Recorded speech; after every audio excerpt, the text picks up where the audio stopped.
Halo, terdengar dengan baik suara saya, Tia? Terdengar Bang Dul. Oke, kita sudah jam 13.32, ngaret 1-2 menit ya, baik. Assalamualaikum warahmatullahi wabarakatuh. Waalaikumsalam warahmatullahi wabarakatuh. Alhamdulillahilladzi khalaqana min nafsin wahidah wa bassa minhuma rijalan wa nisa. Abdulus sholah wa atimu taslim ala sayyidina wa habibina wa syafiina wa qurrata ayunina Muhammad al-mab'usu rahmatal rijal wa nisa wa man tabi'ahum bi isani ila yaumil jajah amma ba'du.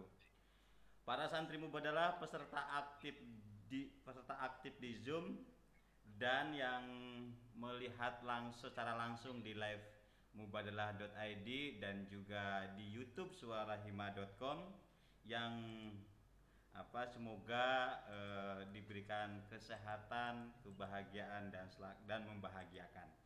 Kita bertemu lagi di sesi kelas intensif Mubadalah ber-20 hari bersama 20 ulama perempuan Nusantara.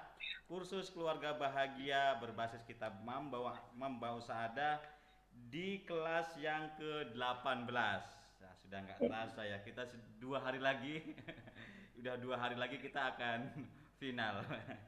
Nah, tema kali ini adalah alat kontrasepsi dalam mengatur kehamilan yang akan disampaikan oleh Nyai Isti'anah Ghazali. Ini bingung ini, dua Isti'anah hari ini. Nah, Mbak Isti'anah Ghazali ini dari IAIN Pekalongan. Nah, dan yang akan dimoderatori oleh Tia Isti'anah. Nah, ini Tia Isti'anah sudah hadir semua ya di sini ya, Mbak Isti'anah Ghazali dan Tia Isti'anah sudah hadir semua kah? Sudah Bang Sudah ya, Dul. Tadi oke. saya lihat ada juga Ibu Istiana Oke, Ghazali. baik. Dan Kang Fakih sudah hadir? Ya. Saya akan membacakan CV Tia Isti'anah. Nah, Tia Isti'anah itu adalah putri putra kelahiran Cirebon. Dia adalah seorang konten kreator Mubadalah. Nah, ini nih. Kemarin Nurul, ini Tia, ini adalah wajah-wajah yang menghiasi Instagram Mubadalah. Sudah pada follow belum Mubadalah Instagramnya ini? Nah, ini Tia, ini adalah satu konten kreator di mubadalah.id. Juga dia sebagai peneliti, pernah menjadi asisten peneliti DASPR, asisten konsultan KPPPA, peneliti rumah kitab, juga manajer media sosial, sekretaris redaksi, konten kreator mubadalah.id. Nah, ya itu pengalaman kerjaan. Lalu pengalaman organisasi SEMA UIN Sunan Gunung Jati, ketua bidang MWP Kopri Komisariat UIN Gunung Jati, Roisah Asrama Pusaka Basnatul Wildan, Dema Fakultas Psikologi UIN Bandung. Nah, itu pengalaman organisasinya ya.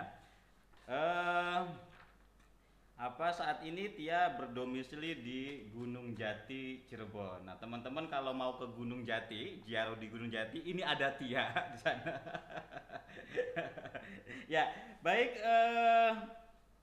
Sebelum acara kita dimulai, saya akan mengingatkan kembali untuk tata tertib kelas intensif ini. Jangan lupa mematikan speaker untuk tidak mengganggu acara ini berlangsung.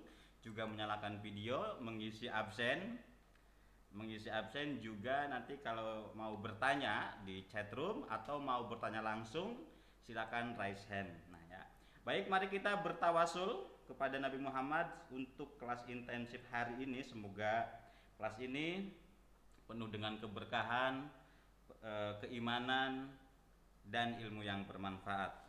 Amin. Ila hadratin Nabi Mustafa Sayyidina Maulana Muhammad wa ala alihi wa sahbihi wa man tabi'ahu min ba'dih summa ila jami'il muslimin wal muslimat wal mu'min wal mu'minat ahya minhum wa minhunna wal amwaj, khususon ila mu'allimina wa mu'atina wa khususon ila mu'alif hadzal kitab. Sayyidahumul Fatihah. Alhamdulillah. Iya kan aku udah iya kan. Amin. Ya, baik, saya serahkan kelas intensif yang ke-18 mengatur alat kontrasepsi dalam kehamilan, Tia Isti'anah. silakan. Iya, oke. Suara saya terdengar jelas nggak ya, Bang Dul? Ya, jelas banget. Oke, jelas banget. Oke, terima kasih Bang Dul yang setiap hari ini udah sampai 18 hari selalu membuat kita semangat. Terus ngatur-ngatur Zoom gimana caranya supaya bisa live di YouTube, di FB. Wah, ini luar biasa pahalanya Bang Dul. Amin. Oke, teman-teman, mungkin langsung aja ya. Assalamualaikum warahmatullahi wabarakatuh. Selamat siang semuanya. Alhamdulillahirabbil alamin. Wa bihi nasta'in wa ala umuri dunya waddin wassalatu wassalamu ala asyrofil anbiya'i wal mursalin wa ala alihi washabihi ajmain amma ba'du. Oke, tadinya saya mau pakai yang pembukaan dari Teh Nurul itu, tapi susah ternyata ya dihafal. Oke, yang terhormat mu'alif hadal kitab, mu'alif kitab Manba'us Sa'adah, Kiai Haji Fakihuddin Abdul Qadir. Kemudian yang terhormat Ibu Nyai, juga para ulama-ulama perempuan dimanapun berada yang selalu berjuang untuk keadilan dan kesetaraan di tempat masing-masing. Semoga selalu dirahmati oleh Allah. Kemudian yang terhormat juga teman-teman yang selalu hadir nih sampai ke ini hampir akhir ya. Kalau seandainya di pondok pesantren tuh kalau makan yang hampir akhir itu berkahnya gitu. Nah, ini teman-teman yang udah hadir juga luar biasa, sampai ke 18 ini masih hadir. Jadi semoga juga dapat berkahnya ya sampai di akhir nanti dikasih ijazah sama Pak Fakih. Semoga. Nah, saya mau nyapa dulu nih teman-teman yang di sini. Ini dari mana aja ya? Udah pada buka ini ya belum? YouTube videonya belum? Kan tadi Bang Dul bilang buka video. Kalau bisa buka ya, kalau nggak bisa buka nggak apa-apa, mungkin lagi ada pengalaman perempuan lain seandainya sambil masak gitu ya, siang-siang begini biasanya para ibu-ibu atau mbak-mbak itu biasanya bantuin masak kemudian dan lain-lain. Tapi kalau yang nggak ada, kita bisa nih bantuin teman-teman nemenin kita untuk nyalain video. Saya juga mau teman-teman bisa reaction nggak? Saya mau kasih plus dulu nih buat teman-teman yang udah hadir sampai ke 18 ini. Kita tepuk tangan bareng-bareng yuk pakai reaction di Zoom. Ada tepuk tangan kayak gini. Oke, wah. Makasih ya teman-teman yang sudah hadir sampai kelas intensif yang ke-18 ini, luar biasa banget. Oke. Nah, tadi udah disebutkan ya tata tertibnya sama Bang Dul. Kalau kalau bisa mute tapi videonya nyala. Kalau nggak ada halangan ya. Soalnya biasanya kadang di tengah-tengah tuh ada suara kresek-kresek terus tiba-tiba ngobrol apa gitu. Semoga itu nggak ada ya di sini. Oke, sekarang seperti yang ada di belakang background saya, tadinya kayaknya ibunya Istianah juga mau pakai background saya, cuma kayaknya warnanya nggak solid ya Ibu ya. Oke, tadi juga Bang Del bilang ini sama-sama Istianah nih. Saya juga pas update nih Bu Istianah Ghazali, pas update di WA, kemudian teman saya ada yang nyaut tuh, Mbak mau live ya sama ibunya. Jadi karena namanya sama, disangkanya anak dan ibu gitu. Saya bilang bukan Mbak, ini kebetulan aja ya. Iya ibu ideologis gitu ya, tapi kalau saya ibu kandung bukan. Kebetulan aja namanya sama dan dicocokkan di hari ini gitu. Saya mau say hi dulu dong ke Ibu Istianah Ghazali. Halo Ibu Istianah Ghazali. Bu Nyai. Halo. Suaranya masih mute ya? Oke. Oke, Bu. Ibu sehat, Bu? Alhamdulillah sehat. Wah, di belakang ini sudah siap ya, Bu ya? Insya Allah. Tadi backgroundnya gelap, Mbak. Iya, nggak apa-apa. Nggak apa-apa, jadi saya aja yang pakai background. Ya, tadi udah saya cari. Udah saya coba tapi gelap. Ibu Nyai. Nah, ini sengaja saya bikin background begini nih. Soalnya kita pembahasannya hari ini itu tentang alat kontrasepsi ya, Ibunya ya. Jadi di background saya teman-teman bisa lihat ada banyak alat kontrasepsi yang biasanya digunakan.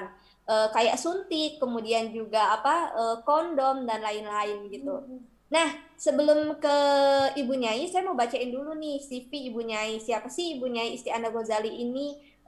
Di sini pasti ada nggak ya teman-teman dari IAIN Pekalongan? Ibu Nyai Ghazali ini beliau dosen di IAIN Pekalongan. Nah, beliau juga, beliau juga baru ulang tahun loh kemarin tanggal 2 Mei ya Bu Nyai ya. Selamat ulang tahun Ibu Nyai. Ya, terima kasih Mbak Tia. Nah, pendidikan beliau pernah di Ma'had Ali Situbondo, kemudian juga S1 di Fakultas Syariah, jurusan Ahwalus Syahsiah di UIN Sunan Kalijaga. Ada nggak nih dari UIN Sunan Kalijaga? Ya, itu pernah Beliau juga sama ya, satu alma mater. Nah, kemudian juga S2-nya juga di UIN Sunan Kalijaga ya, Bu ya. Di konsentrasinya di hukum keluarga Islam. Nah, sekarang beliau seperti yang tadi sudah saya sebutkan, beliau sekarang adalah dosen di IAIN Pekalongan. Nah, beliau juga pernah ikut PUP atau Pengkaderan Ulama Perempuan di Rahima.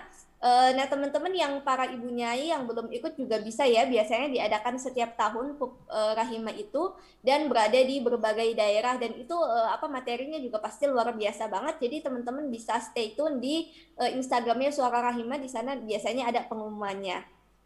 Oke, nah sebelum ke Ibu Nyai Isti'anah Ghazali nih, saya mungkin akan ngasih pengantar sedikit aja. Sekarang bahasan kita adalah tentang alat kontrasepsi ya dalam mencegah kehamilan. Nah, seperti yang kita tahu ya, kalau seandainya di Indonesia, mungkin sejak tahun 2005 kalau kata Brunison, itu udah ada pembelokan ke arah konservatif, di mana banyak banget nih wacana-wacana bahwa alat kontrasepsi itu nggak boleh gitu. Karena karena kita tuh kayak mau menahan jundullah bukan pahlawan sih, jundullah tuh tentara-tentara Allah gitu. Jadi nggak boleh nih, karena kan anak itu tentara-tentara Allah, kita harus melahirkan sebanyak-banyaknya umat gitu. Nah, itu yang sekarang terjadi ya. Mungkin teman-teman juga sering mendengar wacana-wacana tersebut bahwa KB, alat kontrasepsi itu nggak boleh. Nah, mumpung nih sekarang kita akan bahas itu sama Ibu Nyai Isti'anah Ghazali. Mungkin tadi kita kan Bang Dul bilang ini akan dialog ya Bu ya. Jadi mungkin saya akan memberikan waktu kepada Ibu Nyai Isti'anah Ghazali selama kurang lebih 30 sampai 40 menit ya Ibu Nyai. Silakan Ibu Nyai. Oke, terima kasih Mbak Tia. Tadi ini nggak bisa ya pakai backgroundnya karena agak gelap. Oke, kita mulai. Bismillahirrahmanirrahim. Assalamualaikum warahmatullahi wabarakatuh.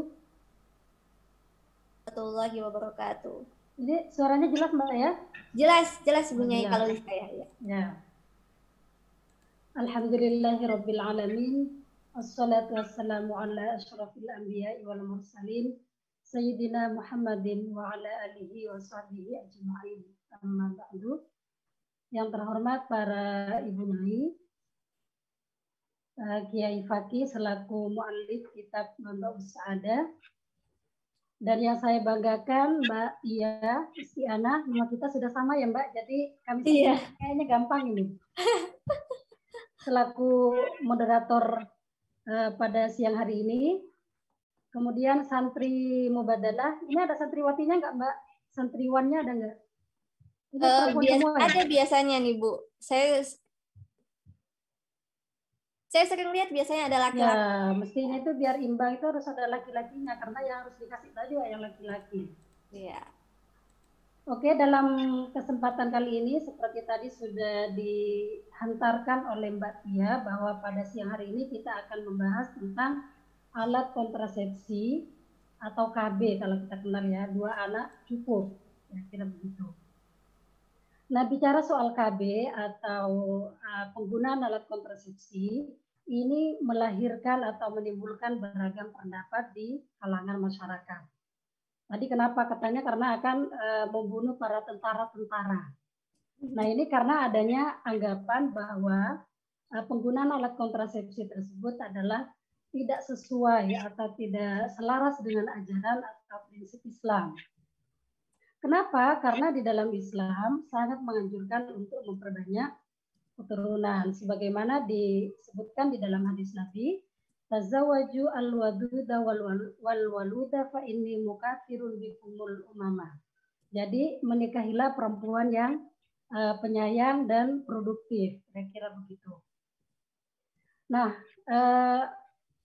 itu yang tidak setuju. Nah, penolakan secara tegas ini juga Mbak Tia pernah disampaikan oleh seorang tokoh atau kiai, Misbah Mustafa, yang ditegaskan di dalam tafsir Al-Iqlil. Jadi kiai ini menolak ketika pertama kali program KB itu dicanangkan oleh Bapak Presiden Soeharto.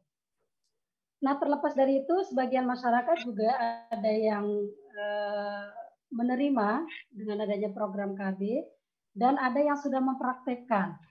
Nah, bagi mereka yang memilih menggunakan alat kontrasepsi ini tentu karena disertai atau diiringi dengan alasan-alasan yang ini ya.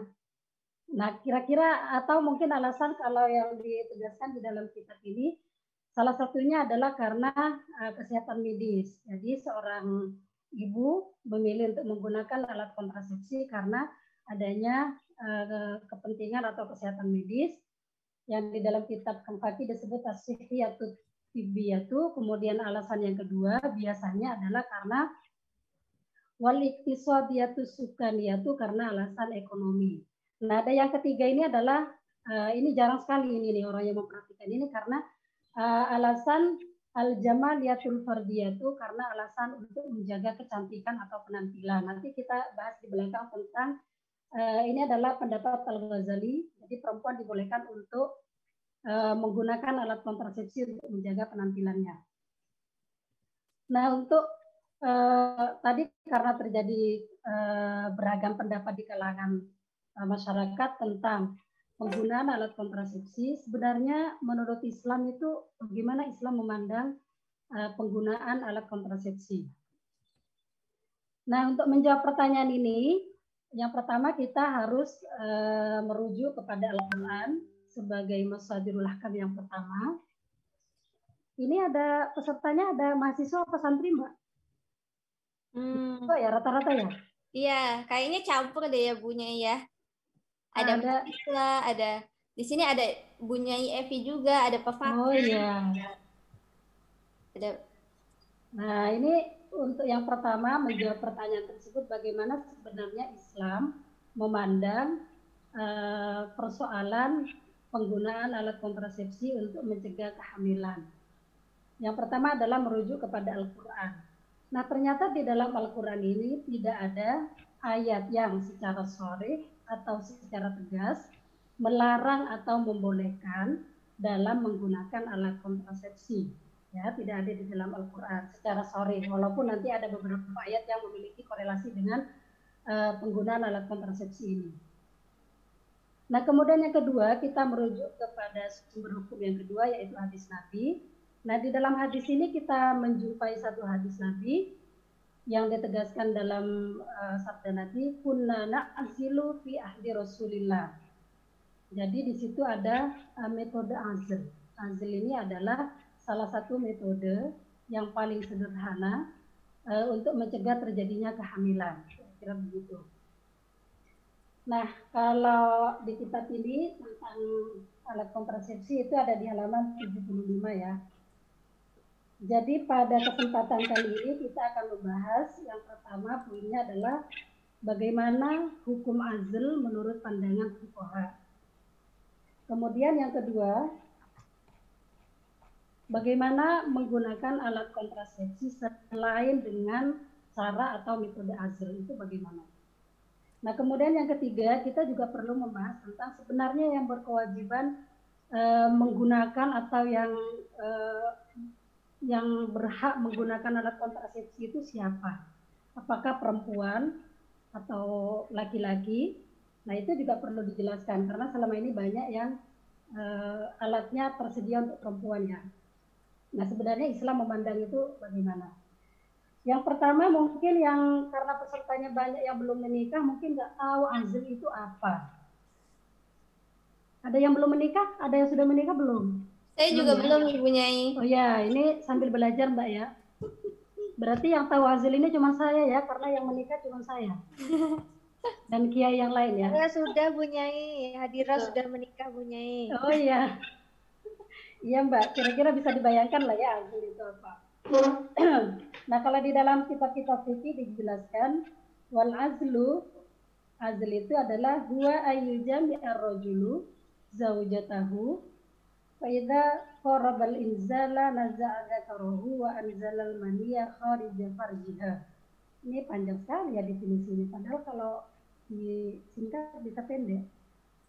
Jadi ketika ada seorang suami yang melakukan hubungan suami istri, kemudian ketika faidza qarabal inzal, ketika sudah hampir mendekati ejakulasi, naza'a dzakarahu, kemudian menarik atau mensucikan alat kelaminnya, wa anzalal maniyya, dan mengeluarkan spermanya di luar kemaluan istrinya. Itu adalah definisi azl yang dijelaskan di dalam kitab-kitab fikih. Nah, kalau mau singkat, mungkin azl itu adalah hubungan yang terputus. Itu azl ya definisinya. Kemudian bagaimana hukumnya? Bagaimana hukumnya azl ini? Wa amma hukmul azli fa mukhtalafun. Jadi hukum azl itu adalah berbeda pendapat para ulama.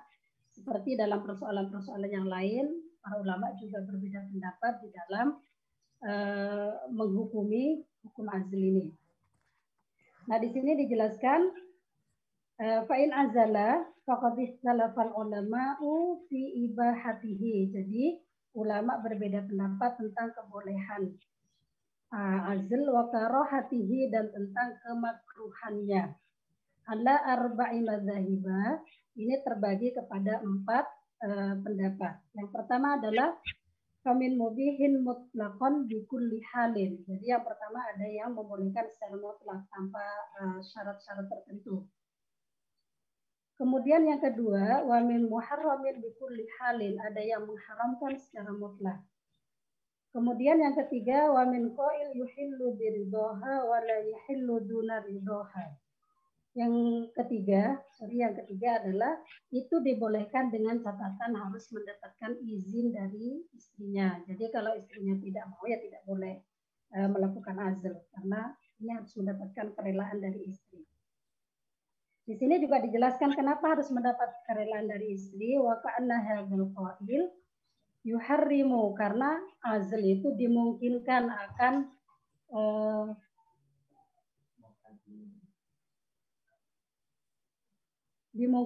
akan menyakiti atau mengurangi kenikmatan dari seorang istri. Kemudian yang ketiga adalah itu dibolehkan bagi seorang budak. Was-shahihu indana anna dzalika mubahun. Nah, pendapat yang sahih itu adalah katanya yang mubah. Nah, kalau kita ringkas kira-kira ini bisa jadi 2 ya. Yang pertama yaitu yajuzu, boleh, dan yang kedua la yajuzu, artinya tidak boleh. Nah, kita jelaskan dulu yang boleh. Nah, yang boleh ini jumhur ulama mengatakan bahwa azl itu adalah dibolehkan.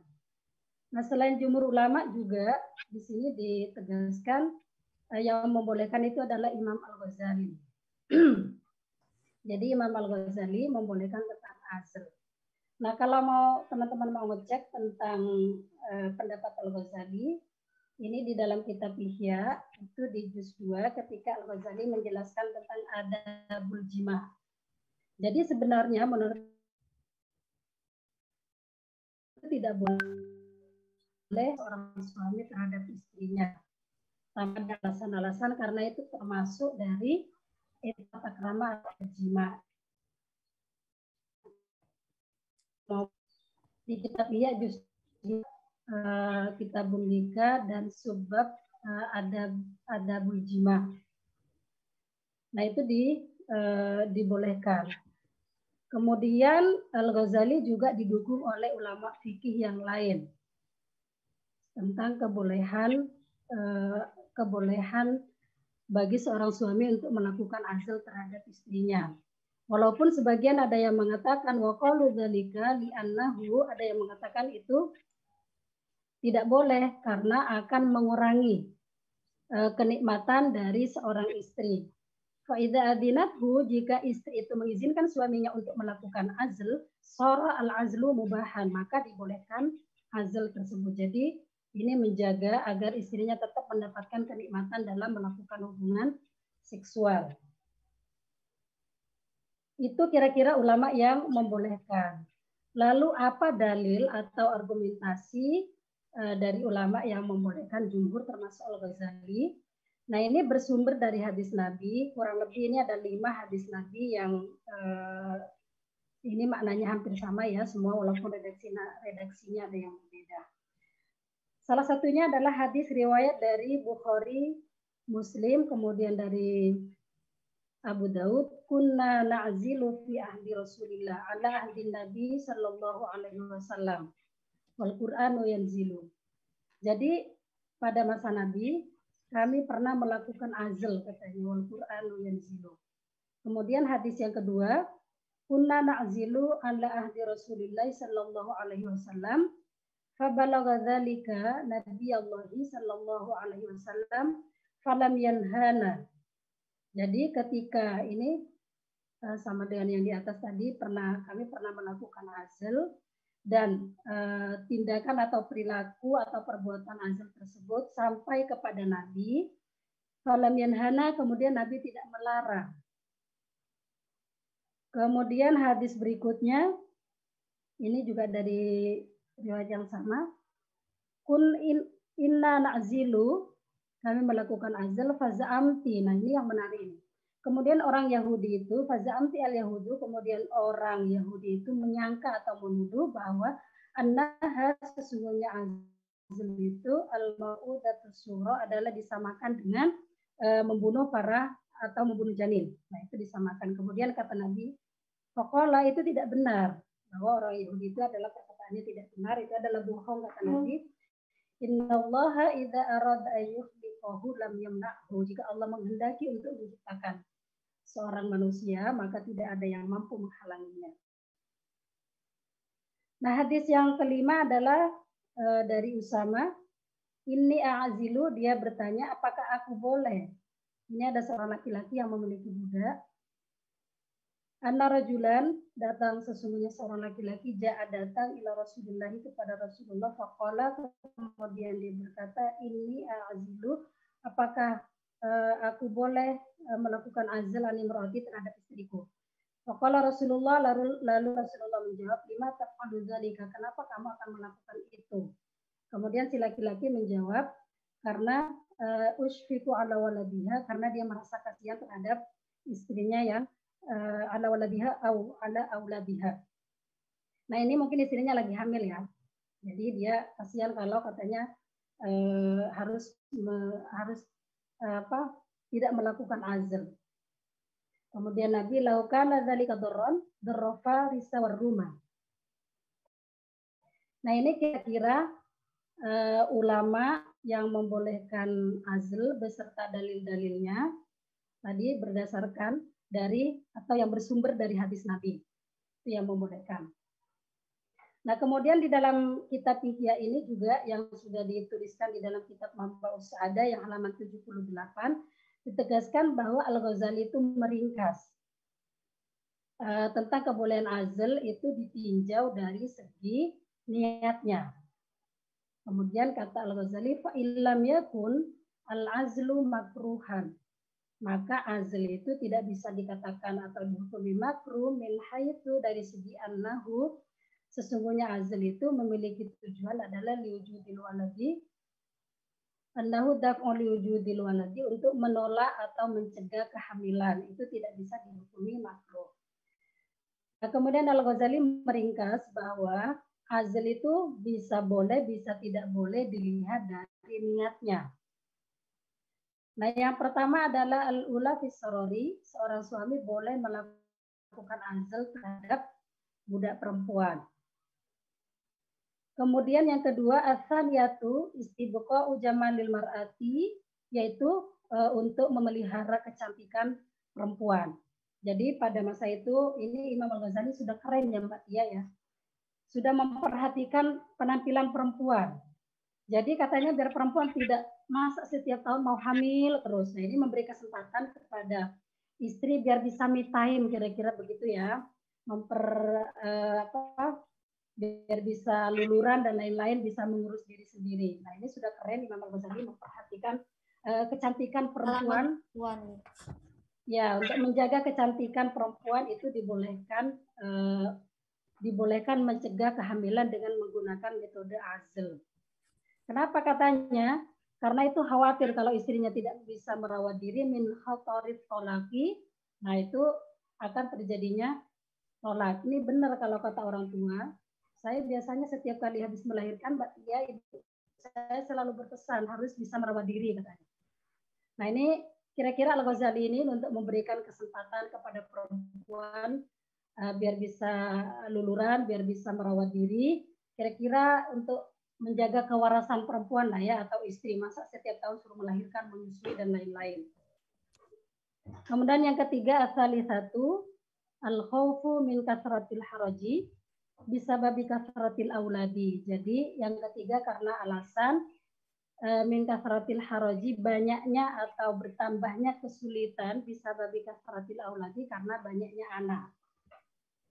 Jadi boleh bagi seorang suami atau istri, karena untuk mengurangi beban ini, kesulitan itu dibolehkan untuk menggunakan azl agar tidak terjadi kehamilan. Nah, ini dikhawatirkan juga akan terjerumus kepada pekerjaan-pekerjaan yang dilarang. Ini tidak boleh.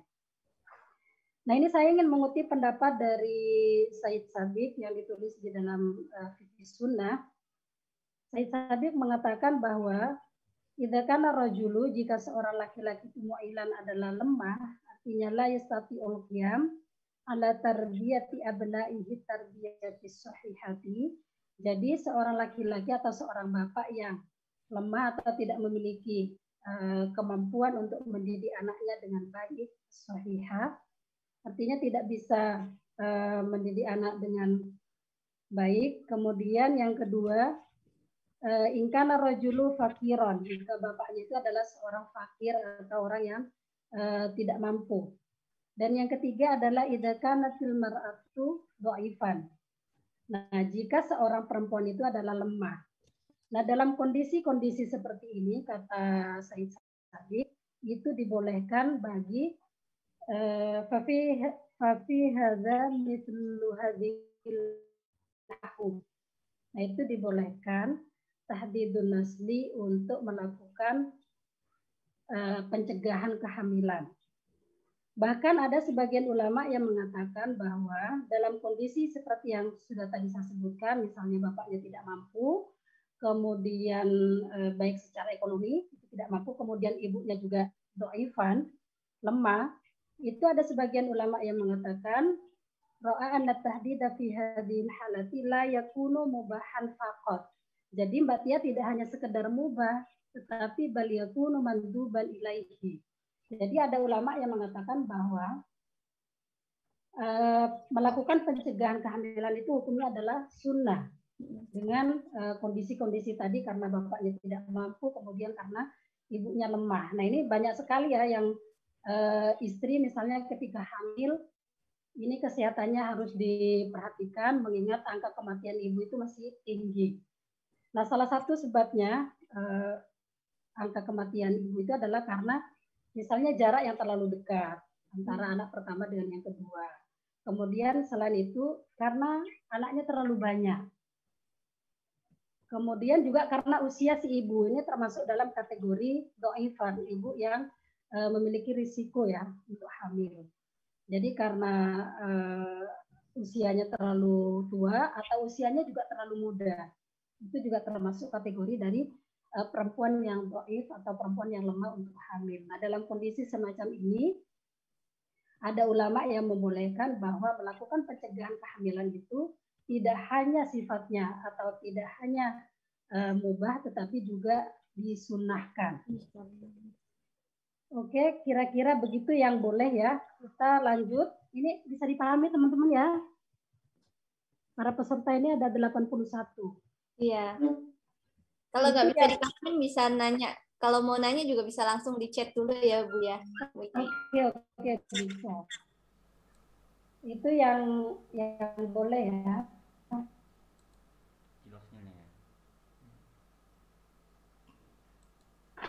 Nah, yang tidak boleh ini juga dasarnya adalah hadis Nabi. Wa ammal ladzina qalu bitahrimihi fahtajju. Jadi ini juga hadis Nabi yang diriwayatkan qalat, bunyi hadisnya kira-kira begini, hadartu, aku melihat Rasulullah kepada Rasulullah fi unasin, di tengah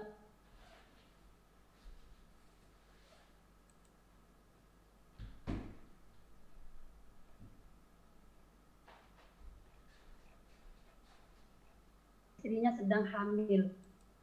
Itu namanya gila. Fanadartu firrumi wa farisa. Nah itu seperti yang sebelumnya itu dianggap sesuatu yang membahayakan terhadap anak. Kemudian kata Nabi, faidahum yuwiluna auladahum fala yadurru auladahum. Bahwa suami melakukan hubungan suami istri terhadap istrinya yang sedang hamil itu adalah tidak berbahaya, kata Nabi. Tsumma sa'aluhu, kemudian mereka bertanya anil azli, tentang hukum azl. Faqala Rasulullah sallallahu alaihi wasallam, kemudian Nabi bersabda, dzalikal wa'dul khafiyyu, bahwa azl itu adalah sama dengan pembunuhan bayi. Kira-kira begitu ya. Al-wa'dul khafiyyu, pembunuhan yang secara samar kira-kira. Nah, di sini inilah yang titik tekannya adalah kalimat al-wa'dul khafiyyu itu.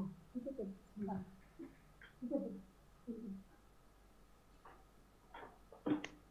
Nah, ini kalau tadi yang di depan itu adalah yang membolehkan, dan yang kedua ini adalah yang hadisnya tidak membolehkan. Nah, ini lalu bagaimana kok hadisnya bertentangan, kira-kira begitu.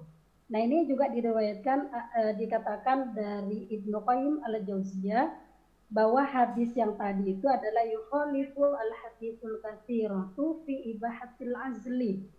Bahwa hadis yang diriwayatkan oleh Judama ini yang tadi mengatakan bahwa azl itu adalah sama dengan melakukan pembunuhan secara samar atau pembunuhan kecil terhadap seorang bayi. Nah, ini bertentangan dengan hadis yang tadi membolehkan hukum azl. Nah, itu bagaimana caranya? Kok bertentangan? Nah, ini kita bisa menggunakan teori al-jam'u ya, kompromi. Kira-kira bagaimana caranya mengkompromikan hadis tersebut? Di dalam kitab Mamba'us Sa'adah juga sudah ditegaskan, walaisa fi hadza ma yu'aridu ahaditsal ibahati ma'a sarahatiha wa sihhatiha. Jadi hadis ini secara atau dilihat dari segi kesahihannya itu adalah tidak bertentangan. Jadi dari segi kesahihannya, kesorihannya hadisnya tidak bertentangan karena sama-sama riwayat dari Bukhari dan Muslim. Dari rawahu Muslimun fi sahihi. Jadi sama-sama diriwayatkan dari Imam Muslim. Kemudian secara makna ini adalah hadisnya bertentangan. Yang tadi membolehkan dan yang kedua tidak membolehkan. Lalu di dalam kitab Subulus Salam itu dijelaskan caranya adalah wal jam'u bainal ahadithi yahmilun nahya fi hadithi judamata ala tanzihi. Jadi hadis yang tadi ini, yang kedua ini Mbak Tia yang mengatakan tidak boleh, itu ketidakbolehannya itu diarahkan kepada tidak sampai pada tingkatan haram, tetapi hanya makruh tanzih. Jadi makruh tanzih itu tidak sampai pada tingkatan haram ya, hanya sifatnya adalah makruh.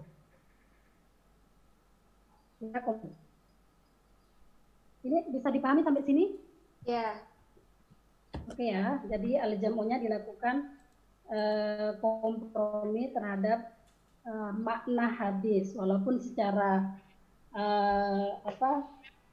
kesahihannya rawinya itu adalah tidak terjadi ta'arud, tidak terjadi pertentangan. Kemudian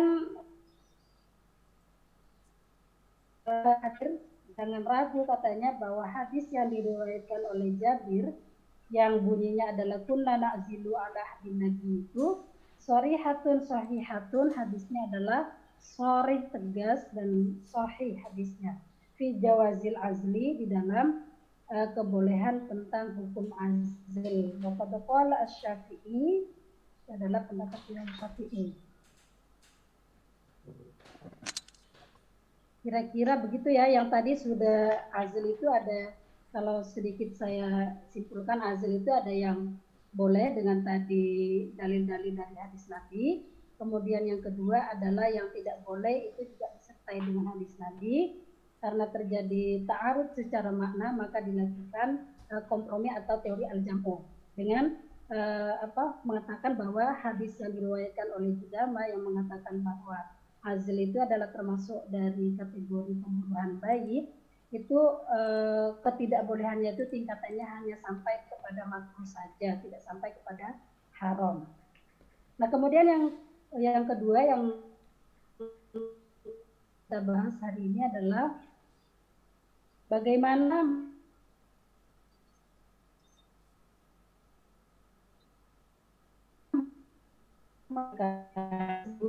Imam Az-Zarkashi ini membahas ini dalam menggunakan obat ba'dal inzal. Jadi fa'amma qablahu falaman aminhu. Jadi itu dibolehkan sebelum. Jadi teman-teman ini yang belum menikah itu dibolehkan menggunakan obat untuk mencegah kehamilan, itu dibolehkan sebelum, kira-kira sebelum melakukan hubungan suami istri, itu dibolehkan.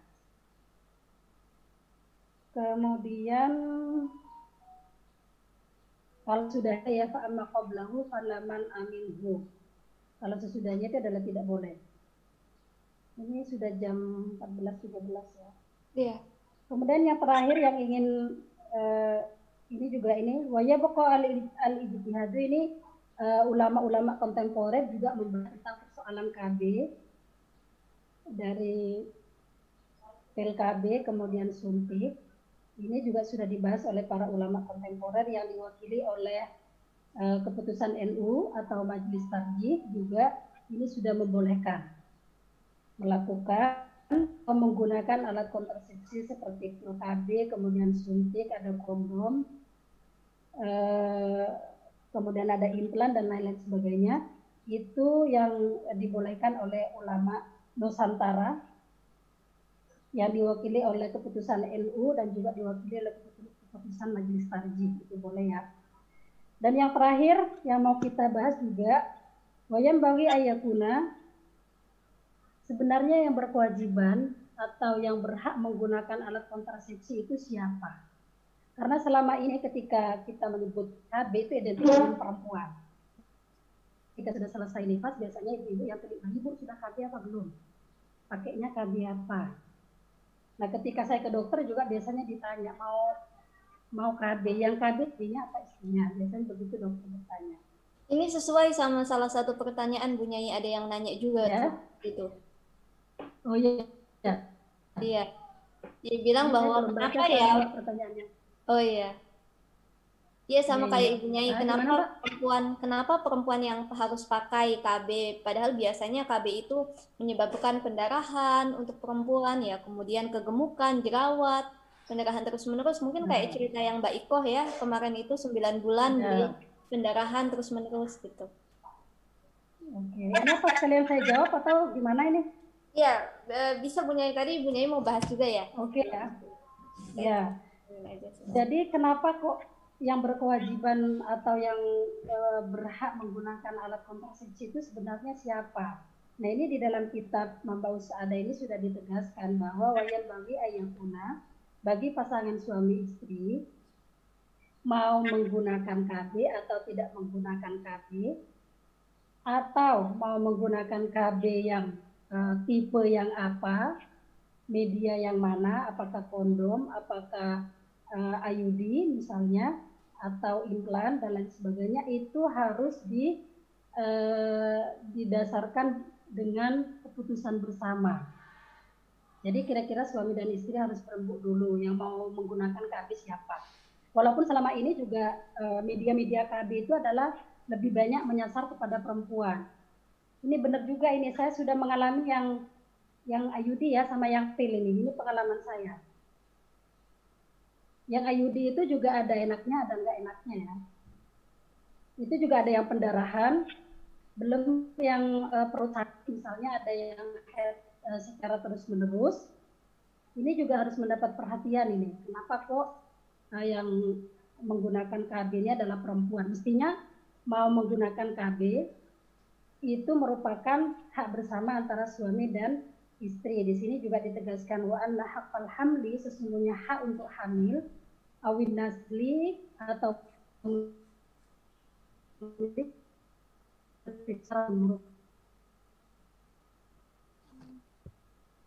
jadi tidak boleh maksa kepada istrinya untuk menggunakan KB.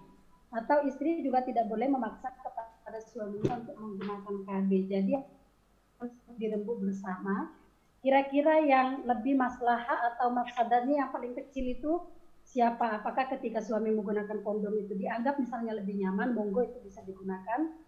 Atau misalnya ketika istri menggunakan implan, kok itu lebih nyaman, monggo itu dirembuk.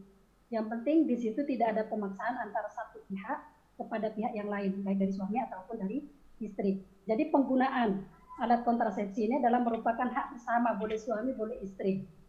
Ya, ini bagian dari 5 pilar membangun keluarga sakinah, salah satunya adalah musyawarah. Jadi harus disepakati bersama, harus berdasarkan kerelaan bersama. Kira-kira begitu Mbak ya. Mungkin bisa dilanjut dengan pertanyaan-pertanyaan. Oke, Ibu Nyai.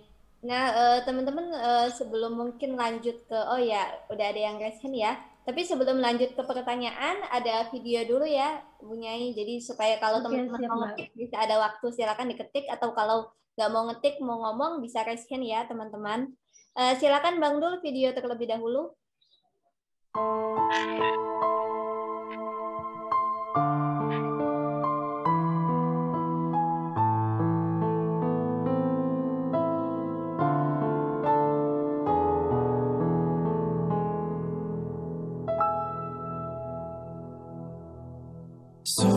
Salatullah, salamullah,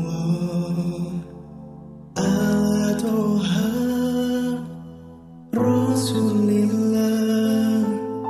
Salatullah, salamullah, ala Yasin Habibillah.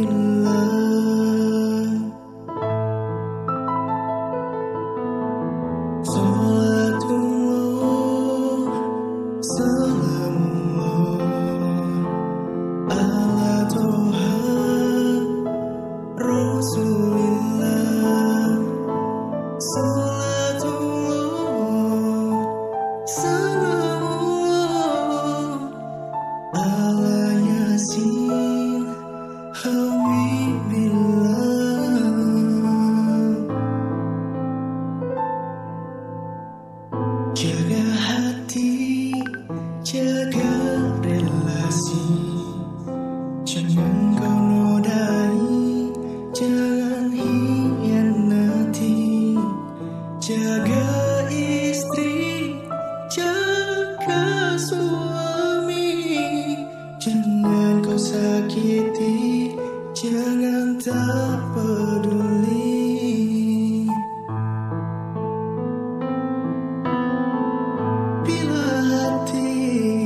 Sudah bersih, penuh cinta, buang benci, saling sayang, saling setia, lalu saling melayani.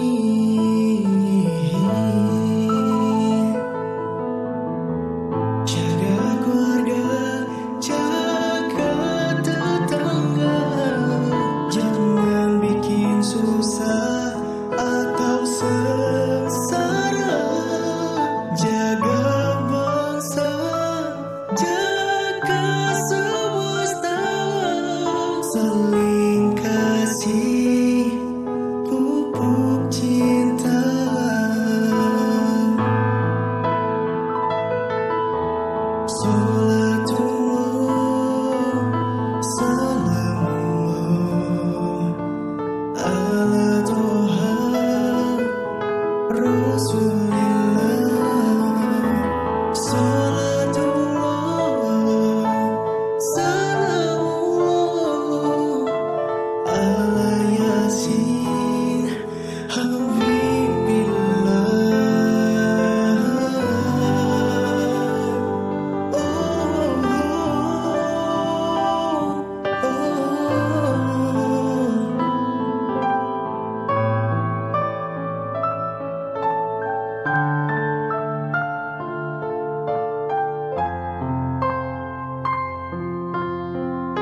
Oke. Wah, senang ya kalau di Mubadalah tuh khasnya tuh banyak salawat, dia dan lain-lain. Tadi juga lagunya tuh mengingatkan kita ya. Tadi kan Bu Istiana Ghazali juga mengingatkan kalau masalah KB ini juga harus saling melengkapi gitu ya, saling melayani tadi lagunya. Kemudian jaga istri, kemudian juga harus bersinergi. Jadi yang tadi diingetin sama Bu Nyai Istiana bahwa kita tuh harus saling musyawarah gitu. Itu salah satu pondasi dari kehidupan berumah tangga. Nah, tadi udah ada beberapa pertanyaan bunyi di ada kan Iya, Mbak. itu ya, oke, silakan Mbak. Iya, terima kasih Mbak Tia untuk waktunya. Sebelumnya saya ingin mengucapkan selamat ulang tahun untuk Punyai, sehat selalu. Kemudian ini tadi Mbak soal kontrasepsi atau KB ya Bu. Saya ingat dulu ketika di Aliyah itu kan di Fikih juga sempat membahas sedikit tentang KB.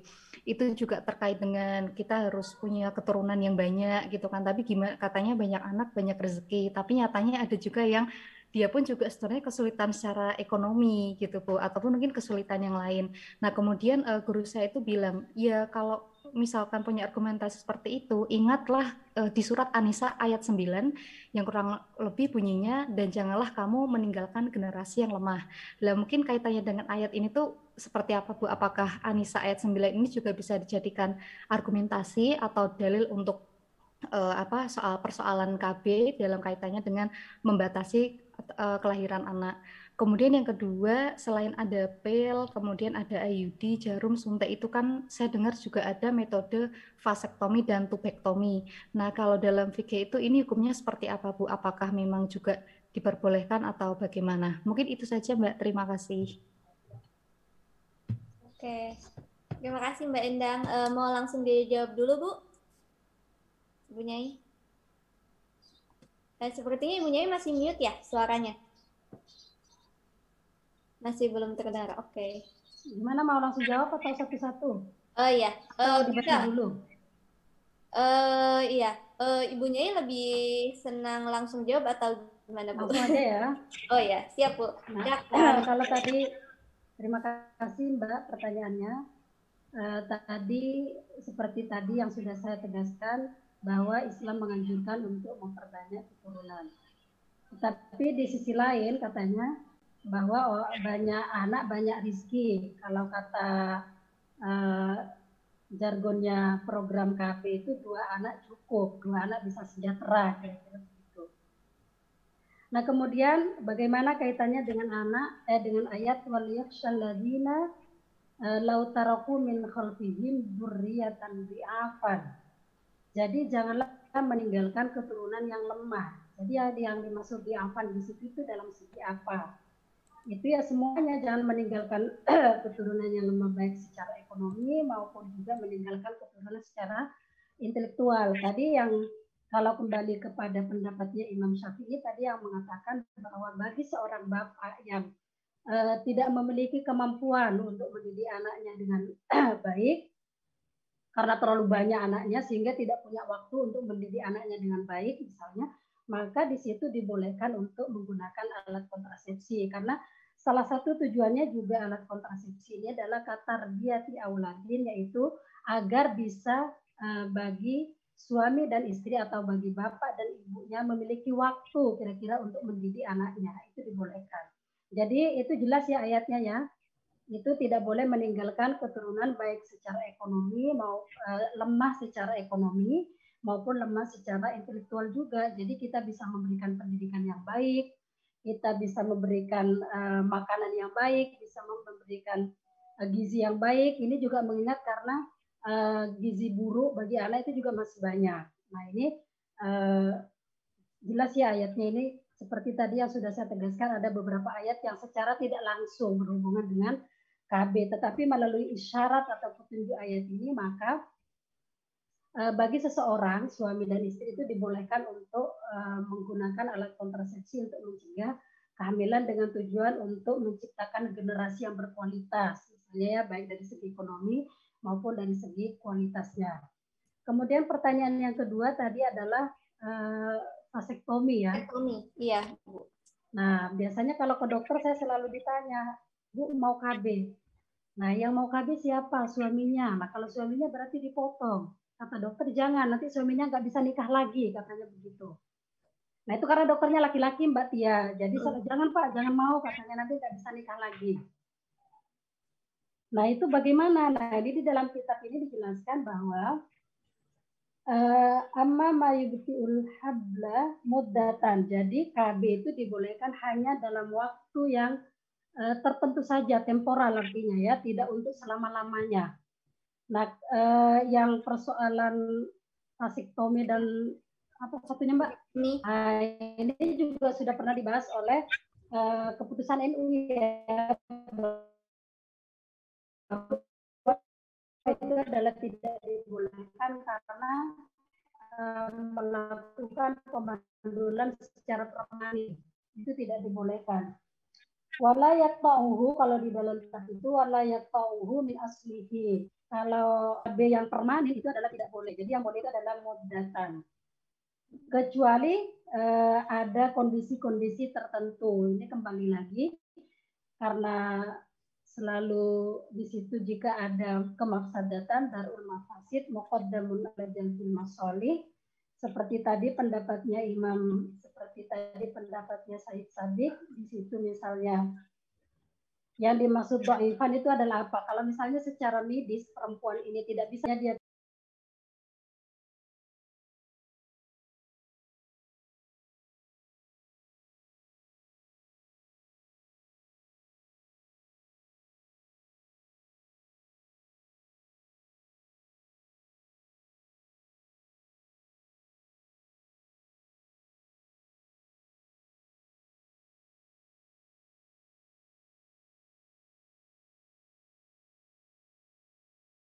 secara medis, ya sebaiknya kita menggunakan alat yang muddatan yang belajar ada spiral, ya.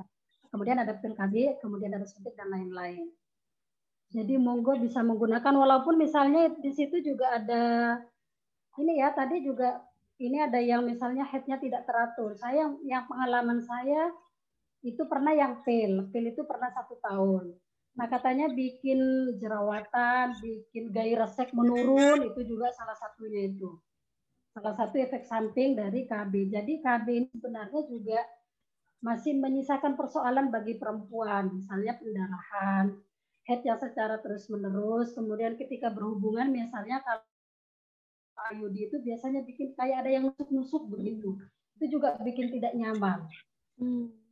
Nah ini mungkin tugas pemerintah untuk KB bagi laki-laki. Kira-kira apakah suntik misalnya atau kapil biar tidak hanya perempuan yang gemuk dari yang sebelum menggunakan KB misalnya langsung jadi gemuk, atau sebaliknya, karena Mbak Tia ada juga yang sebaliknya, sebelum menggunakan KB itu badannya adalah ideal, ketika menggunakan KB itu jadi kurus. Nah ini kan juga soal dari perempuan. Nah ini yang perlu dicarikan solusi juga. Sebenarnya yang enak itu kalau pengalaman saya yang KB itu adalah suami. Yang paling enak itu juga ini azil ini ya, yang penting dapat izin dari istrinya, walaupun sebagian banyak yang gagal misalnya menggunakan KB azil ini. Kira-kira begitu. Pertanyaan berikutnya. Oke. Pertanyaan berikutnya mungkin saya akan bacakan aja ya Bu ya. Jadi sebentar, ini sudah ada banyak nih. Izin bertanya Ibu Nyai, ini dari Mbak Lutfiana Mayasari. Jika KB seperti yang dijelaskan Bu Nyai dalam kitab tadi kan bertujuan, aduh ini saya ini lagi Bu.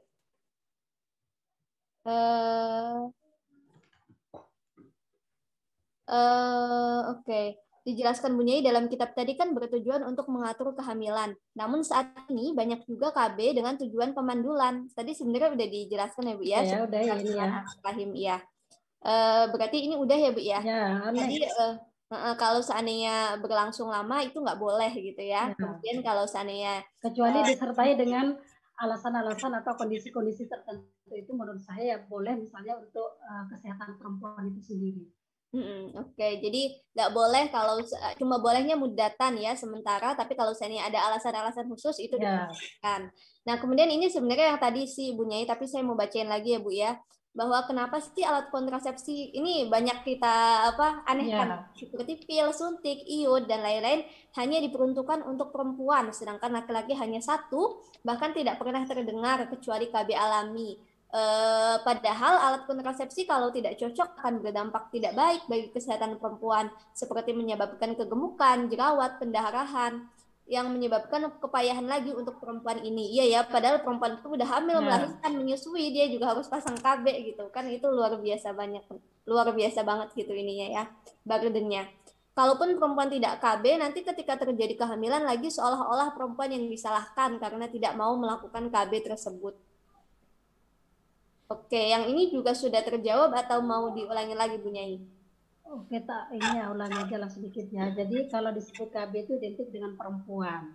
Oh, iya. Nah ini sekali lagi menurut saya ini adalah tugas pemerintah untuk menyediakan alat atau media KB bagi laki-laki. Karena perempuan seperti tadi Mbak Tia sudah menjelaskan, sudah hamilnya juga berat, kemudian harus melahirkan, setelah itu juga harus menggunakan alat kontrasepsi.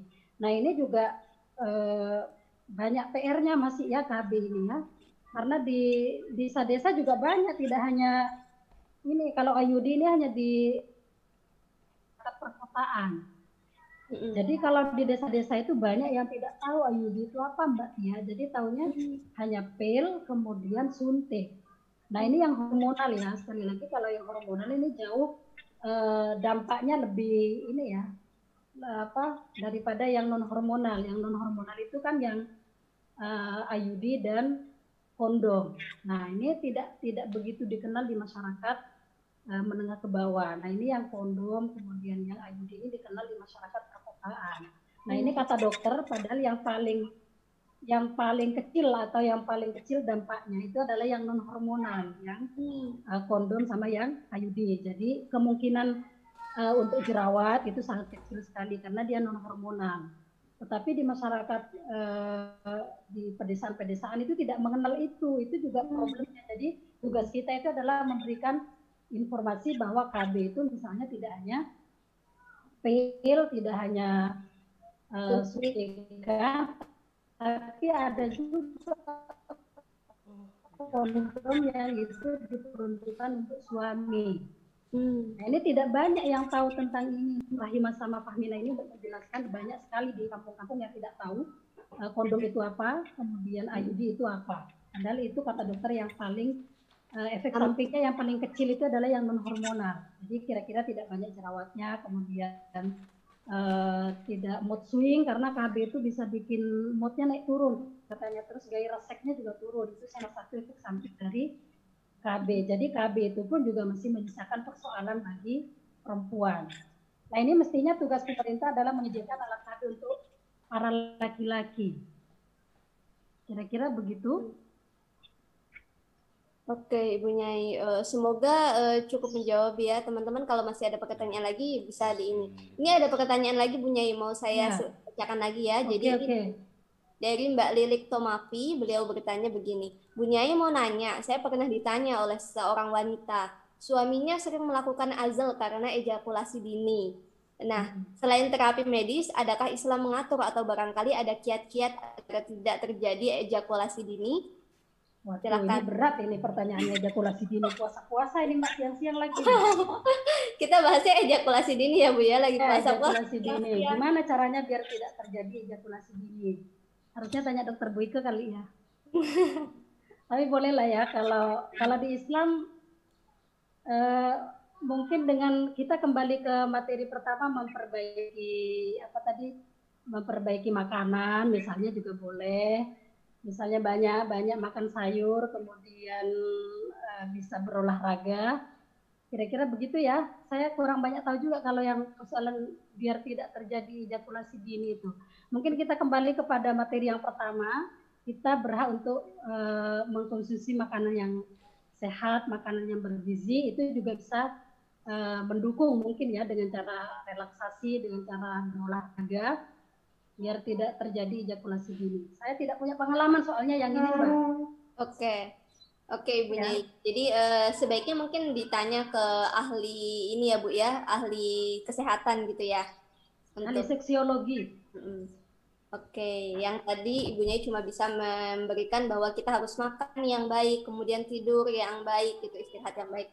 Nah, ini ada pertanyaan lagi ibunya, saya bacakan lagi ya, Bunya ya. Oke, oke. Oke, ini dari Mbak Fevi Alfi. Ibu Nyai, teman saya bertanya, katanya, jadi KB yang baik itu KB yang apa ya? KB alami kah? Karena ya itu kalau obat-obatan, alat-alat kan banyak yang dampak buruknya ke badan gitu ya. Terus kalau KB alami takut, tapi kalau KB alami mungkin takut kebobolan gitu ya. Terus kalau KB suntik, implan, dan pil itu kan KB hormonal. Nah, katanya emak-emak yang lain itu berpengaruh bikin males berhubungan badan sama suami. Bagaimana menurut Bu Nyai tadi? Silakan tadi sudah saya tegaskan ya. Yang setelah saya baca-baca, salah satu efek samping dari KB yang hormonal tadi, yang suntik, pil, implan itu salah satunya adalah menurunkan gairah seks. Makanya tadi mbaknya males ya, katanya mau berhubungan seksual selama dia menggunakan KB. Nah, kalau ditanya yang baik yang baik itu yang mana, itu kembali ke personal masing-masing, mana yang nyaman. Apakah misalnya IUD yang nyaman bagi istri dan juga termasuk bagi suami, ataukah misalnya kondom yang nyaman. Kalau pengalaman saya itu yang alami katanya ya, menghitung tanggal itu. Bisa juga menggunakan azil. Azil ini adalah salah satu alat kontrasepsi yang paling sederhana dan juga tidak ada efek sampingnya. Walaupun di dalam kitab dijelaskan di situ katanya harus mendapatkan izin dari istrinya. Kenapa? Karena lagi enak-enaknya kok dikeluarin. Nah, itu karena takut mengurangi kenikmatan istri. Maka di situ disarankan harus mendapatkan kerelaan dari istrinya. Kalau istrinya rela, maka itu boleh azal itu dilakukan. Jadi kalau ditanya mana yang baik, kalau kata dokter, ini sesuai dengan pengalaman saya ketika saya berkonsultasi, sebaiknya adalah menggunakan KB yang non hormonal. Walaupun di situ juga masih ada soal, misalnya yang IUD ini juga banyak persoalannya nih Mbak. Ada yang misalnya karena rahimnya katanya, saya tidak tahu itu mitos atau apa, karena rahimnya ini pendek katanya sehingga talinya ada yang keluar-keluar. Kemudian ada yang sakit di perut bagian bawah. Kalau pengalaman saya pakai IUD itu di awal-awal pemakaian biasanya perut bagian bawah itu ada agak sakit, kemudian menstruasinya agak banyak. Tapi saya alhamdulillah berhasil sampai 5 tahun pakai IUD. Jadi kalau yang cocok monggo bisa pakai itu. Kemudian pernah juga pakai azal walaupun gagal. Ya, bisa juga pakai kondom kalau itu membuat nyaman bagi suami maupun istri, karena istri itu juga sama-sama memiliki hak untuk menikmati hubungan seksual tadi kan. Jadi silakan mau yang tanggal. Kalau yang tanggal saya tidak pernah menggunakan yang pakai yang tanggal masa subur dan tanggal yang tidak subur misalnya itu ya. Silakanlah dicari mana yang enak atau dirembuk dengan suami. Oke, silakan Pak. Oke Bu Nyai. Jadi tadi menarik ya kata Bu Nyai juga dari awal sebenarnya pas hukum juga udah dijelaskan bahwa masalah azal ini juga harus izin sama istri karena istri juga punya hak atas kenikmatan berhubungan seksual. Nah, kadang itu tuh jarang tuh di masyarakat kita. Kebanyakan perempuan itu seolah-olah harus selalu melayani gitu. Nah, bahkan ada yang bilang bahwa ini ya Bu Nyai nanti dilaknat sama malaikat sampai subuh kalau nggak mau gitu. Padahal ternyata di hadis juga ada yang bilang bahwa itu harus sesuai izin istri karena istri punya ini gitu ya, hak gitu ya Bu Nyai ya. Inilah kerennya Imam Al-Ghazali ini menjelaskan bahwa di situ itu adalah memperhatikan perempuan. Jangan sampai perempuan itu tidak merasakan kenikmatan apalagi menyakiti, misalnya memaksa untuk melakukan hubungan seksual, mengurangi kenikmatannya saja itu tidak boleh. Jadi di situ tidak boleh mengurangi kenikmatan istri dalam melakukan hubungan seksual. Jadi harus sama-sama merasakan enaknya ya. Iya Bu Nyai. Nah itu PR ya, jadi harus sama-sama, kalau yang udah menikah harus sama-sama. Ini ada pertanyaan lagi Bu Nyai sebenarnya, tapi kayaknya tadi udah disenggol, maksudnya dibahas sedikit sama Bu Nyai kalau Maaf Bunyai, saya pernah mendengar bahwa jika tidak ingin melakukan kontrasepsi dan ingin berjima namun tidak menimbulkan hamil itu harus mengetahui tanggal suburnya. Tadi udah dibahas ya, bagaimana caranya untuk menghitung tanggal subur ya Bunyai gitu katanya. Katanya sih seminggu sebelumnya ya katanya ya. Saya ini kurang paham kalau yang tanggal karena saya tidak pernah menggunakan yang tanggal subur ini. Kalau mungkin bagi ibunya yang lain barangkali ada yang pernah menggunakan alat kontrasepsi yang menggunakan tanggal kesuburan ini. Ya betul. Silakan barangkali ada ibu nyai lain di sini atau para ibu-ibu yang sudah berpengalaman mau berbagi cara untuk menghitung tanggal subur. Oh iya, katanya ada aplikasi untuk menghitung tanggal subur, teman-teman. Gitu ya. Nah, jadi itu mungkin bisa ya untuk kita yang digital yang udah mainnya HP terus bisa di situ kali ya Bunya ya. Ya bisa. Dulu saya juga diajarin yang menghitung gitu pas SMA sama ibu guru saya, cuma saya nggak ngerti tuh lupa gitu hitung pakai jari. Oh ya, biasanya seminggu sebelumnya katanya ya. Seminggu sebelum menstruasi ya Bunya ya. Ya kayaknya. Oke. Sebelumnya. Oke, Ibu Nyai, ini udah semua Bu Nyai. Ada pertanyaannya? Tadi sudah dipertanyakan semua teman-teman. Kalau ada yang masih mau nanya lagi bisa ya. Ini udah 244 sih Bu Nyai ya. Ya, mungkin terakhir ya yang ini udah terakhir maksudnya mau selesai. Iya, kalau teman-teman ada lagi atau mungkin Bu Nyai mau menyampaikan sesuatu lagi nggak apa-apa Bu Nyai? Ya, seperti tadi. Jadi menurut saya persoalan KB ini juga masih banyak PR-nya ya karena sekali lagi juga banyak yang dalam tanda kutip membuat perempuan itu tidak nyaman. Jadi harus sakit perut, misalnya harus menstruasi secara terus-menerus, harus jerawatan, kemudian gairah seks menurun, nanti suaminya jadi marah karena dia tidak mau, itu kan juga jadi soal. Nah ini kira-kira tugas pemerintah ya, untuk menyediakan alat kontrasepsi, karena tugas pemerintah itu adalah memberikan yang terbaik bagi rakyatnya. Sebagaimana ditegaskan misalnya di dalam kaidah fikih tasarruful imam ala ra'iyati manutun bil maslahah. Jadi harus memberikan kemaslahatan bagi perempuan. Ini juga soalnya banyak yang KB ini banyak orang tidak punya uang untuk KB. Nah, giliran mau jadwalnya KB suntik ternyata tidak punya uang. Jadi dia tidak punya pilihan apakah uangnya buat beli beras atau uangnya buat beli KB. Ini banyak ya. Nah, akhirnya anaknya jadi sampai 12. Ini juga jadi persoalan, ini tugas bagi pemerintah. Kira-kira kalau KB ini bisa dimasukkan dalam BPJS atau tidak misalnya.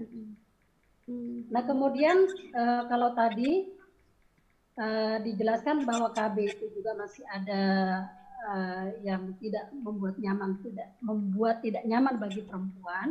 Tetapi kalau tidak menggunakan KB misalnya di situ juga akan melahirkan mafsadah yang lebih besar misalnya karena bapaknya adalah seorang fakir, kemudian ibunya lemah dan lain sebagainya. Nah ini kalau menurut saya jika mengacu kepada kaidah idza ta'arada mafsadatani ru'ya bitika bi akhafihima. Jadi kalau misalnya mafsadahnya lebih kecil itu menggunakan KB, monggo bisa menggunakan KB. Jangan sampai ada kehamilan yang tidak diinginkan, misalnya setelah hamil kemudian tidak diinginkan marah dan lain sebagainya. Nah ini berdampak kepada psikologis si ibu hamil dan juga anaknya. Nah jangan sampai misalnya ada kehamilan yang tidak diinginkan, kemudian ada kehamilan yang semakin memperlemah atau membuat sakit bagi si ibu, itu lebih baik misalnya menggunakan KB oleh nyaman bagi perempuan. Nah mungkin terakhir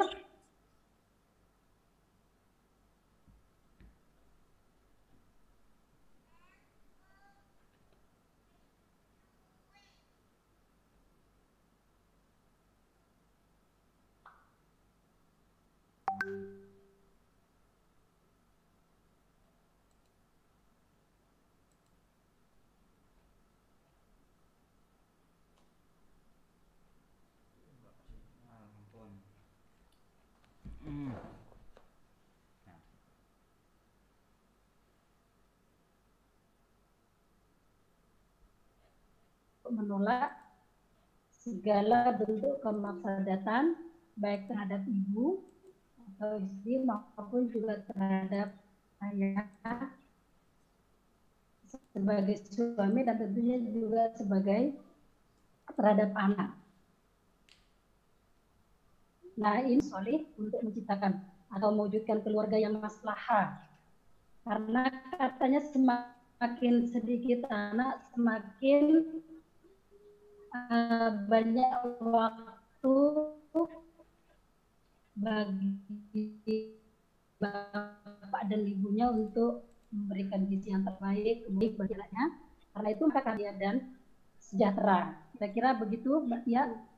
Oke, Ibu Nyai, terima kasih banyak Bu Nyai. Jadi ngasih banyak insight nih. Ternyata KTD, kehamilan tidak diinginkan itu bukan hanya ketika hamil di luar nikah ya, tapi ternyata ketika hamil belum ada rencana untuk hamil, kemudian hamil padahal anaknya masih kecil gitu ya Bu Nyai ya. Kemudian ternyata menghasilkan kemudorotan. Nah, kalau seandainya menghasilkan kemudorotan, tadi kata Ibu Nyai, ya lebih baik menggunakan KB. Ya, begitu ya Bu Nyai ya. Kemudian juga PR juga Bu Nyai, aku lihat juga bahwa di masa pandemi ini banyak perempuan yang nggak bisa mengakses KB. Nah, akhirnya ya ini harus sadar bersama-sama bahwa laki-laki kan kalau kondom lebih mudah ya di Alfamart atau di minimarket itu banyak gitu. Jadi mungkin itu harus jadi musyawarah tuh ya Bu Nyai ya. Ya. Jadi bagi suami ini sudah dikasih tahu sama Mbak Tia kalau mau beli kondom juga bisa ke Alfamart, ke Indomaret ya. Tapi bukan di Indo sama Indomaret ini ya. Indomaret itu buka 24 jam ya. Kalau bagi bapak-bapak dan ibu-ibu yang mungkin tidak bisa ke dokter, bisa langsung ke Alfamart. Mau jam 1 juga sudah buka Alfamartnya, jam 2 juga sudah buka. Monggo kita melakukan yang terbaik dan membuat nyaman bagi istri dan juga bagi suami. Jangan sampai memudaratkan, karena itu tidak boleh ya, bertentangan dengan prinsip Islam. Kalau sampai misalnya punya anak atau hamil itu memudaratkan bagi ibu sampai mematikan misalnya, itu jelas yang kita harus jaga itu adalah ada hifdzun nafas di situ ya. Jangan sampai karena usianya terlalu tua. Ini pengalaman saya ketika saya hamil di atas usia 35 itu memang beda rasanya Mbak. Makanya dokternya bilang, Ibu habis ini harus KB ya. Biasanya kalau sudah 35 itu sudah di warning sama dokter, Ibu harus KB. Karena itu usia di atas 35 itu memang berat. Atau karena misalnya memiliki riwayat-riwayat penyakit misalnya darah tinggi dan sebagainya. Kalau sampai atau dalam tingkatan misalnya memudaratkan bagi perempuan itu tentu tidak boleh karena bertentangan dengan 5 prinsip yang harus kita jaga, yaitu nafas ya, tidak boleh. Jadi kita mengambil risiko yang lebih kecil seperti tadi ya, sakit-sakit dikit lah nggak apa-apa, KB itu daripada ada kehamilan yang tidak diinginkan, begitu anaknya lahir kemudian juga anaknya dibenci dan lain sebagainya. Itu jangan sampai terjadi. Oke Bu Nyai, jadi jangan sampai nanti baby blues gitu ya, dan kehamilan yang tua itu ternyata sangat rentan. Nah ini udah jam 2.51, ini pas banget Bu Nyai, jadi kayaknya kita tepat waktu. Apakah ada lagi yang mau ingin disampaikan Ibu Nyai? Mungkin sudah cukup ya. Oke Ibu Nyai, makasih banyak Bu Nyai Isti'anah Ghazali. Ini saya juga yang belum menikah jadi dapat insight baru nih. Kalau mau sebelum menikah nih kita harus bicara dulu sama pasangan kayaknya ya. Kamu mau nggak nih nanti masalah keturunan tuh harus bekerja sama gitu, jangan sampai cuma kita doang yang kena imbalnya gitu ya. Oke Ibu Nyai, di sini juga banyak yang bilang makasih banyak Ibu Nyai ilmu dan sharingnya gitu. Juga teman-teman. Oh iya, jangan lupa teman-teman di kolom chat sudah ada ini ya link dari Mbak Fevi. Diisi supaya nanti ada hadiahnya ya Mbak Fevi ya, untuk yang mengisi secara keseluruhan. Nanti ada hadiah dan lain-lain, silahkan diisi ya kolom itunya. Kemudian jangan lupa juga diupdate di media sosial supaya kata tadi Ibunya Isti'anah Ghazali bahwa ini adalah mungkin kewajiban kita supaya orang-orang desa tuh nggak taunya bukan cuma satu doang nih masalah pil doang atau suntik doang, padahal ada yang non hormonal yang lebih aman gitu. Bisa di share ya teman-teman di media sosial supaya dakwah-dakwah kita nih lebih lebih ini gitu, lebih tersebarkan. Oke, terima kasih Ibu Nyai. Saya mewakili. Saya tutup ya. Ya, Bu Nyai silakan. Ya, saya tutup dulu. Ya, terima kasih Mbak Tia, ini moderator yang kece sekali. Saya sudah sering mendengar namanya tapi tidak pernah bertatap muka. Baru sekarang ya, nama kita sama kebetulan. Terima kasih kepada teman-teman santri Mubadalah yang istiqomah sampai di pertemuan ke-18. Semoga bermanfaat. Ini jangan lupa ya diikuti terus hadiah-hadiahnya itu. 2 hari lagi selesai, jadi ini harus ini tantangan bagi para santri ini. 2 hari lagi selesai menunggu hadiah itu ya. Terima kasih. Kurang lebihnya mohon maaf. Assalamualaikum warahmatullahi wabarakatuh. Waalaikumsalam warahmatullahi wabarakatuh. Oke, terima kasih juga teman-teman. Mohon maaf saya mewakili dari mungkin panitia atau lainnya kalau ada kekurangan secara teknis dan lain-lain. Makasih juga udah sampai di akhir nih, sampai tanggal 18. 2 hari lagi kita harus tetap istiqomah ya. 2 hari lagi nanti ada dapat reward. Ini kapan lagi ngaji dapat reward ya? Tuh, terima kasih Bu Nyai, katanya banyak yang sebutkan. Oke, wallahu muwaffiq ila aqwamit thoriq. Wassalamualaikum warahmatullahi wabarakatuh. Bang Dul mau nyalain video dulu? Oke, terima kasih moderator, terima kasih Ibu Nyai Istiana Ghazali yang telah menyampaikan mengatur alat kontrasepsi mengatur kehamilan di kelas intensif yang ke-18 ini. Nah, semoga apa yang didapat ilmu di sesi ini semoga bermanfaat ya. Amin. Ya, para santri jamaah kelas intensif Mubadalah dan peserta yang ikuti live streaming di mubadalah.id dan di YouTube Suara Hima. Kita akan bertemu lagi besok di kelas intensif yang ke-19 dengan tema aborsi yang akan disampaikan oleh Ibu Nyai Fatona Kadaud. Dan nanti ini bocoran ini ya. Nanti akan ada door prize langsung dari Ibu Nyai Fatona Kadaud tentang tema aborsi ini. Nanti ada 2 buku dari Bu Nyai Fatona. Jadi siapkan pertanyaan-pertanyaan yang menarik, pertanyaan-pertanyaan yang yang ya terkait dengan aborsi itu. Nah, jangan lupa untuk tetap mengikuti media Mubadalah di YouTube, Facebook, juga Instagram ya. Yang belum follow, yang belum subscribe subscribe ya. Oke, baik. Dan posting kegiatan ini di media sosial masing-masing dengan hashtag kelas intensif Mubadalah, KUPI, hashtag 20 ulama perempuan, 20 hari bersama ulama perempuan, dan juga menuju keluarga bahagia, dan tag media sosial Mubadalah, Suara Himah, dan Fahmina Institute. Nah, baik, mari kita mengakhiri kegiatan sesi ke-18 ini dengan membaca surat Al-Asr bersama-sama. Bismillahirrahmanirrahim.